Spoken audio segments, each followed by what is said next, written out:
The Calvine UFO photograph, the best UFO photo ever taken. In August 1990, two men, their identities have never been officially confirmed, were walking near the village of Calvine in Perthshire, Scotland, when they encountered something unusual in the sky. A large, diamond-shaped metallic object was hovering silently above them. They estimated it was approximately 25 to 30 meters in diameter. They watched it for approximately 10 minutes. During this time, they noticed what appeared to be a military jet aircraft flying past the object. They had a camera and used it, taking 6 photographs before the object accelerated straight upward and disappeared at a speed they could not estimate. The men reportedly contacted a local newspaper, the Scottish Daily Record, and gave them the photographs and their negatives. The newspaper contacted the Ministry of Defense for comment. The MOD responded by sending officials to collect the photographs and negatives, reportedly without providing any receipts or official documentation of the transfer. The newspaper kept a copy of one photograph, which was used in an internal presentation. The original photographs and negatives went into the MOD's classified files, where they remained for the next 30 years. The photographs circulated privately within UK government and defense circles for years. Several people who saw them during the classification period described them as the most credible and unexplained UFO images they had ever encountered.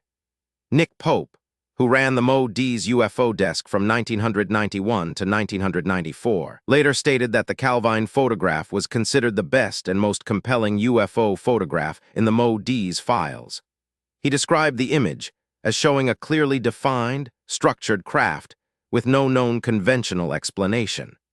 The classification of what appeared to be a photograph of a physical object sustained for 30 years was itself significant. The photographs were released by the UK National Archives in June 2022, several years ahead of the originally scheduled declassification date, following a campaign by journalist and academic Dr. David Clarke. When the images were finally made public, they showed what witnesses had described: a large, clearly defined diamond-shaped object with a smooth metallic appearance. In several of the frames, a military jet aircraft was visible in the background, apparently at a distance that made the scale of the unidentified object dramatically apparent. Clarke described them as unlike any UFO photograph he had previously encountered. Proposed explanations for the Calvine object include classified military aircraft, misidentification of a conventional object, and an elaborate hoax.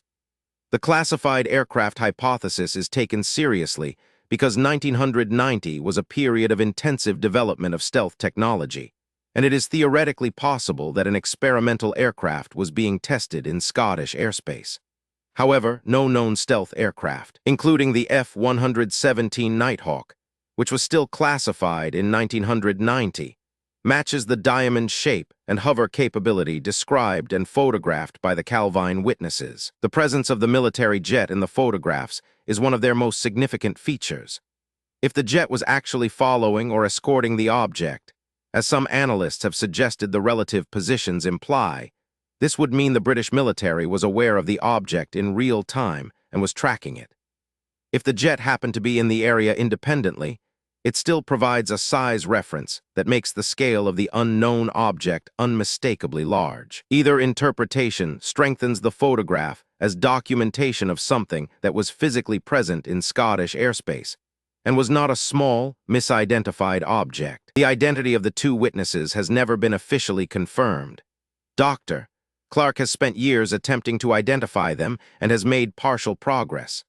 One of the men apparently moved abroad and has not come forward publicly. The other has reportedly been reluctant to be identified.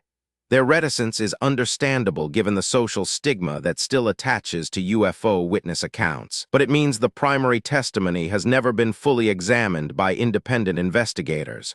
The photographs themselves exist.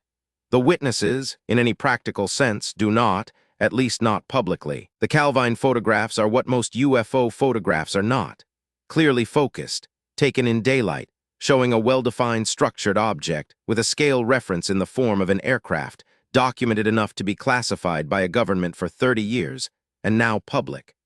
The classification period itself is extraordinary. Governments do not typically classify blurry photographs of balloons. Whatever was over Calvine in August 1990, someone in the Ministry of Defense believed it warranted 30 years of secrecy. The photographs are now available. The identity of the object they show is not.